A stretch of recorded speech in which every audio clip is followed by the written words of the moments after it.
ఓం శ్రీ మహాగణాధిపతయే నమః. ఓం శ్రీ మహాసరస్వత్యై నమః. ఓం శ్రీ గురుభ్యో నమః. ఓం శ్రీ పరబ్రహ్మణే నమః. హరి ఓం. శ్రీ స్కాందపురాణాంతర్గత వైష్ణవ ఖండమందలి వైశాఖ మహాత్మ్యమునందు త్రయోవింశోధ్యాయ. ఈ 23వ అధ్యాయములో కిరాతుని పునర్జన్మ గురించి తెలియచేశారు. నారద మహర్షి అంబరీషునితో వైశాఖ మహిమను ఇట్లు వివరించుచూ ఉండగా శృతదేవుడు శృతకీర్తి మహారాజుకు అదే విషయమును శంఖ కిరాతుల వృత్తాంతమును ఈ విధంగా తెలియచేస్తూ ఉన్నాడు. కిరాతుడు శంఖునితో ఈ విధంగా పలుకుచూ ఉన్నాడు. ఓ మహామునీశ్వర, పాపాత్ముడను మిక్కిలి దుష్ట స్వభావము కలవాడును నేను మీచే అనుగ్రహించబడితిని. మహానుభావులగు సత్పురుషులు స్వతసిద్ధముగానే సమస్త ప్రాణుల యందు దయ కలిగి ఉంటారు. ఓ మునీశ్వర, దుర్వృత్తులతో వ్యాకులుండగు కిరాతకుడైన నేను ఎక్కడ? మోక్షము నొసగునట్టి వైశాఖమాస ధర్మముల యందు ఆసక్తి గల బుద్ధి ఎక్కడ? ఇట్టి బుద్ధి కలుగుట శ్రేష్టంబగు తమ యొక్క అనుగ్రహముగానే తలంచుచూ ఉన్నాను. నేను మీకు శిష్యుడనైతిని, నీ దయకు పాత్రుడనైతిని, నీ కుమారునితో సమానమైన వాడును, నీ అనుగ్రహమునకు పాత్రుడైనటువంటి వాణ్ణి. కాబట్టి ఓ దయాసముద్రుడైన సత్పురుషుడా, నా యందు దయ ఉంచుము. అనర్థములను కలుగజేయునట్టి అజ్ఞాన బుద్ధి నాకు ఎప్పటికీ కలుగకుండుగా అనుగ్రహింపు. ఇటువంటి సత్పురుషుల సహవాసము ఎప్పటికినూ దుఃఖమును కలుగ చెయ్యదు. మోక్షమునందు ఆసక్తి కలవారు ఎట్టి వాక్యములచే బోధింపబడిన వారై సంసార సముద్రమును దాటగలరో అట్టి వాక్యములను నాకు బోధించు. పాపములను పోగొట్టు మంచి మాటలను చెప్పి నాకు తెలివిని కలిగించుము. ఓ బ్రాహ్మణోత్తమ, సమస్తమైన వారి యందు సమమగు స్వభావము కలవారును సమస్త ప్రాణుల యందు దయకల సత్పురుషులకు ఒకడు అధికుడని, ఇంకొకడు అల్పుడని, ఒకడు ఉత్తముడు, ఇంకొకడు అధముడు అని, ఈతడు తనవాడు, ఆతడు పరాయివాడు అని భేద బుద్ధి ఎన్నటికీ ఉండదు. సత్పురుషులు సమచిత్తమై అందరి ఎడలా సమానమైనటువంటి భూతదయ కలిగి ఉంటారు. సమస్త దోషములు కలవాడై సమస్త ధర్మములను విడిచిపెట్టినవాడైనను తన దుష్ట ప్రవర్తనకు పశ్చాత్తాపము చెంది గురువును ఆశ్రయించి అడుగగా జ్ఞానులు సత్పురుషులు అయిన గురువులు అందరి ఎడలా సమభావమును కలిగి జ్ఞానమును ఉపదేశిస్తూ ఉంటారు. ఏ విధముగా గంగానది సమస్త మనుష్యుల పాపములను నశింపచేయు స్వభావము కలిగి ఉంటుందో అదే విధముగా సత్పురుషులు మూఢుల జన్మమును మందబుద్ధులను తరింపచేయు స్వభావము కలవారుగా ఉంటారు. దయాస్వభావము కలిగిన ఓ బ్రాహ్మణుడా, తమ స్నేహముచే పరిశుద్ధమైన వాడను, మీకు శుశ్రూష చేయుచున్నవాడును, మీకు నమస్కరించువాడును అగుటచే ధర్మములను వినుటకు పాత్రుడనైతిని. కాబట్టి నాకు ఉపదేశము చేయుటయందు మీరు విచారించనవసరము లేదు. నేను మీకు విధేయుడనగుట వలన, మిమ్ములను సేవింపకోరుట వలన నాపై దయచూపుము అని కిరాతకుడు బహువిధములుగా శంఖుని ప్రార్థన చేసినాడు. ఇట్లు కిరాతకుడు చిత్తశుద్ధి కలవాడై పలికిన మాటలకు ఆకర్షితుడై శంఖుడు అను మునీశ్వరుడు విని మిక్కిలి ఆశ్చర్యము చెంది బాగుగా పలికితివి అని కొనియాడి తిరిగి ధర్మములను చెప్పుట ప్రారంభించినాడు. కిరాతకుడా, నీవు సుఖములను పొందవలయును అని కోరిక కలవాడివైతివేని విష్ణుమూర్తికి ప్రియమైనవియు సంసార సముద్రమును తరింపచేయునవియు శ్రేష్టమైన వైశాఖమాస ధర్మములను ఆచరించుము. ఇక్కడ తీక్ష్ణమైన ఎండ బాధించుచూ ఉన్నది. ఇక్కడ చెట్ల నీడ గాని జలము గాని లేదు. కావున చెట్ల నీడ ఉండెన మరి ఒక ప్రదేశమునకు వెళ్ళుదుము.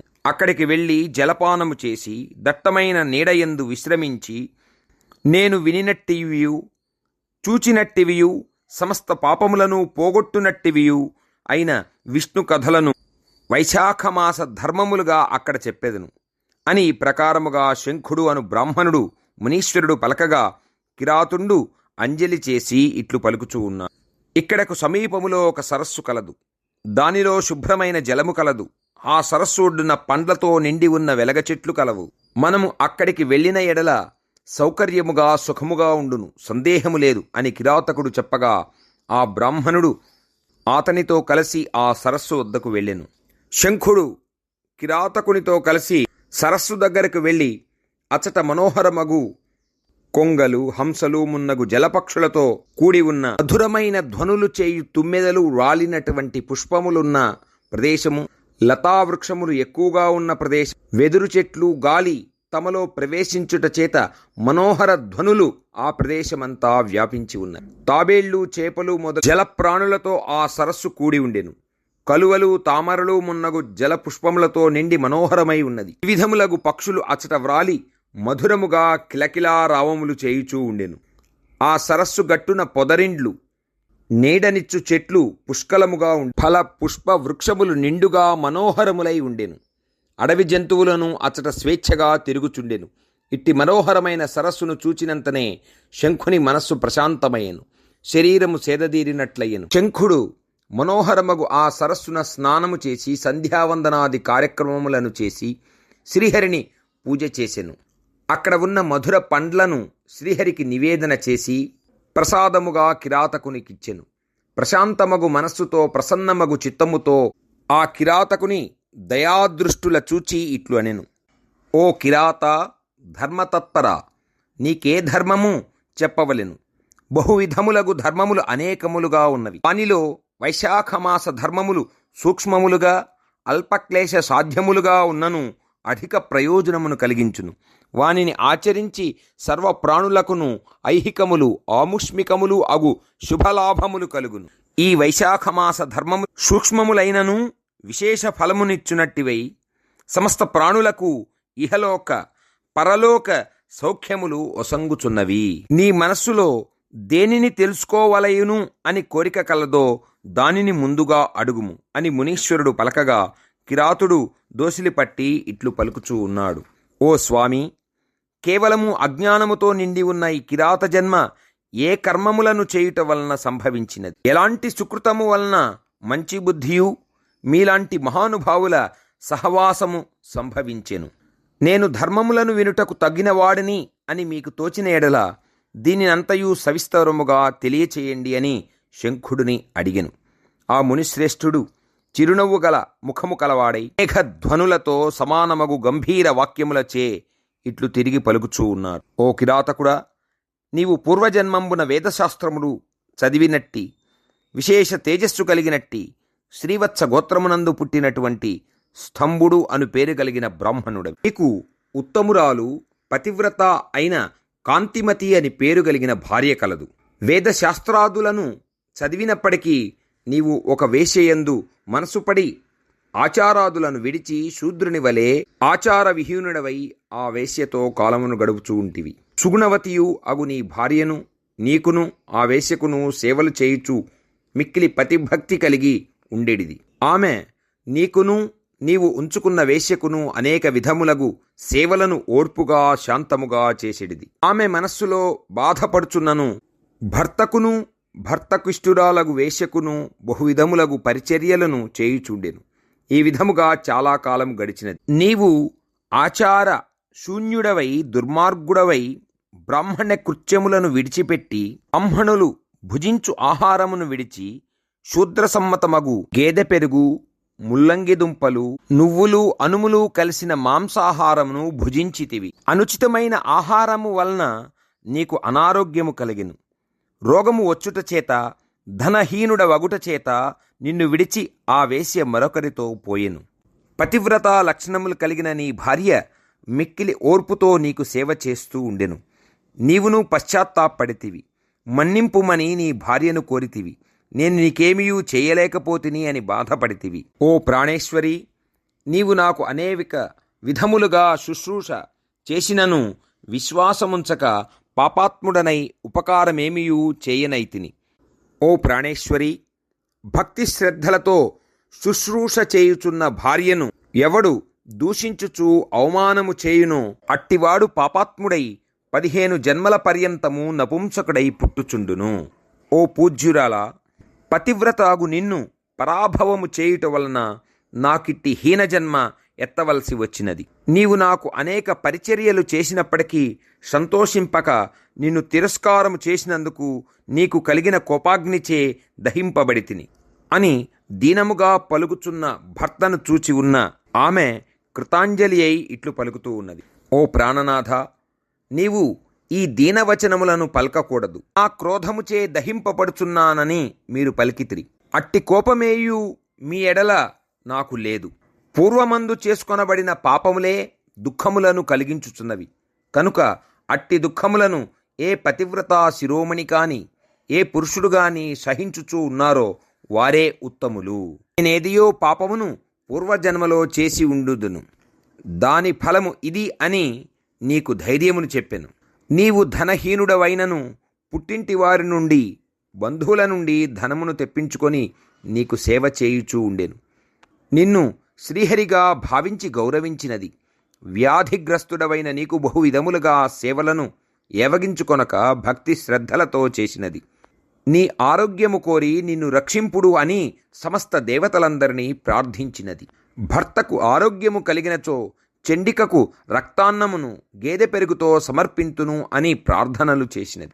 గణేశునకు కుడుములు నివేదింతును, 10 శనివారములు ఉపవాసము చేయుదును, మధుర ఆహారమును నేతిని అలంకరణములను తైలాభ్యంగనములను మానుచు నియమనిష్టలతో బహువిధములుగా చాలామంది దేవతలకు మొక్కుకొనెను. ఆమె తన భర్తకు రోగము లేనివాడై 100 సంవత్సరముల పర్యంతము జీవించవలయను అని కోరికతో దీక్ష వహించి దేవతా ప్రార్థన చేయుచుండగా కొంతకాలము గడిచిన పిమ్మట మహానుభావుండును ధర్మ స్వభావుండును దేవలుడు అను పేరు కలిగిన మునీశ్వరుడు వైశాఖ మాసములో సాయంకాలమునందు ఆమె గృహమునకు వచ్చెను. ఆ బ్రాహ్మణునకు అతిథి పూజ చేసిన ఎడల తన యొక్క భర్త రోగము మానును అనే సదుద్దేశముతో ఆ సద్బ్రాహ్మణుని పాదప్రక్షాళన చేసి ఆరాధించెను. ఆ మహానుభావుని యొక్క గ్రీష్మ తాపమును పోగొట్టునట్టి పానకమును నీచే అనుజ్ఞ కొని సాయంకాలమందు ఆ మునికి నీ చేత పానకము ఇప్పించెను. నీ అనుజ్ఞతో తానును ఆ పానకమును ఆ మునీశ్వరుడకు ఇచ్చెను. నీకు ధర్మకార్యములనిన ఇష్టము లేకపోవుటచే ఆమె నీకు అతనిని వైద్యుడని తెలియచేసెను. మరునాటి ఉదయమున దేవలముని తన దారిని తాను పోయెను. మరునాడు ఆ బ్రాహ్మణుడు ప్రాతకాలమున లేచి ఇంటికి వెళ్ళెను. అటు తరువాత కొద్ది కాలంలోనే నీకు వ్యాధి ప్రకోపించినది. ఆరోగ్య నివారణ కొరకు నీ నోటిలో మందు వేయుచుండగా ఆమె యొక్క వ్రేలును నీవు కొరికితివి. అప్పుడు తన వ్రేలిని పెనిమిటి కొరకగా ఆమె పెనిమిటి నోటిలోనున్న తునకను తన వ్రేళ్లతో బయటికి తీసెను. ఇట్లు భార్య యొక్క ఆ వ్రేలిని కొరికి వెంటనే ఆ పెనిమిటి మృతి చెందెను. నీవు మరణించుచు నిన్ను విడిచిపోయిన వేశ్యను పలుమార్లు తలచుకొంటివి కాని ఇన్ని పరిచర్యలు చేసిన భార్యను మాత్రము తలచుకొనలేదు. పతివ్రతయగు నీ భార్య తన చేతి నగను అమ్మి ఆ డబ్బుతో నీకు అగ్ని సంస్కారము చేసి తానును నిన్ను కౌగలించుకొని అగ్ని ప్రవేశమును సహగమనమును చేసెను. నీతో సహగమనమును చేసిన నీ భార్య పతివ్రత అగుటచే విష్ణులోకమును చేరెను. ఆమె వైశాఖమాసమున దేవలుడు అను మునికి పానకము ఇచ్చుట వలన ఆ బ్రాహ్మణుని పాదప్రక్షాళన చేయుట వలనను యోగీశ్వరులకు పొందదగినటువంటి విష్ణులోకమును పొందెను.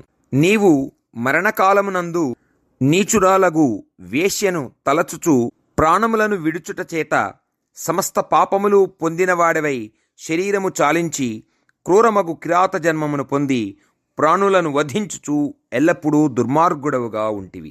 అన్ని మాసములలో శ్రేష్టమైన వైశాఖ మాసమున నీ భార్య పానకము ఇచ్చుటకు అనుజ్ఞ ఇచ్చితివి గాన ఆ పుణ్యవశముచే నీవు కిరాత జన్మమెత్తినను సమస్త సౌఖ్యములు నొసగునట్టి ధర్మములను తెలుసుకొనగలిగిన బుద్ధి నీకు కలిగినది. పాపములను పోగొట్టు ఆ మునీశ్వరుని పాదప్రక్షాళన చేసిన ఆ ఉదకమును నీ శిరస్సుపై ప్రోక్షణ చేసుకొనుట వలన ఆ పుణ్యము చేతను ఈ అడవియందు నాలాంటి బ్రాహ్మణోత్తములతో నీకు సహవాసము కలిగెను. ఇట్టిన సాంగత్యము ఈ సత్సంగము సంపత్తులు సంతతులు వృద్ధి కాదగియున్నది. ఓ కిరాతుడా, అజ్ఞానముతో నిండి ఉన్న ఈ జన్మ ఏల కలిగెను అని ప్రశ్నించితివి కదా. ఏ సుకృతమున ఇలాంటి మహానుభావుల సాంగత్యము సంభవించను అని అడిగినావు కదా. నీ పూర్వజన్మమందు చేయబడిన పుణ్యకర్మ పాపకర్మను దివ్య దృష్టితో చూచి నీ పూర్వజన్మమందు జరుగుబడిన వృత్తాంతమునంతయు తెలియచేసి తిని. ప్రతి సంవత్సరము నేను చేసేటటువంటి వైశాఖ వ్రతము ఆచరించుట వలన కలిగిన పుణ్యముతో నీ పూర్వజన్మ విషయమును నేను దివ్య దృష్టితో తెలుసుకొనగలిగినాను. ఇంకను ఏ ధర్మమైనను నీవు వినవలెనని కోరికగా ఉండిన ఎడల చెప్పెదను, అడుగుము. చిత్తశుద్ధిర్వై స్వస్తిభూయాన్ మహామతే. మిక్కిలి బుద్ధిగలవాడా, నీకు చిత్తశుద్ధి కలిగినది, నీకు శుభమగుగాక అని శంఖుడు కిరాతునితో పలికెను. ఈ విధంగా శృతదేవుడు శృతకీర్తి మహారాజుకు చెప్పినాడు. ఇదే కథను నారదుడు అంబరీషునికి తెలియచేసినాడు. ఇతి శ్రీ స్కాందపురాణాంతర్గత వైష్ణవఖండే వైశాఖ మాహాత్మ్యే త్రయోవింశోऽధ్యాయः. స్వస్తి ప్రజాభ్యః పరిపాలయంతాం న్యాయేన మార్గేణ మహిం మహీషాః. గోబ్రాహ్మణేభ్యः శుభమస్తు నిత్యం. లోకాः సమస్తాः సుఖినో భవంతు. ఓం శాంతి శాంతి శాంతి.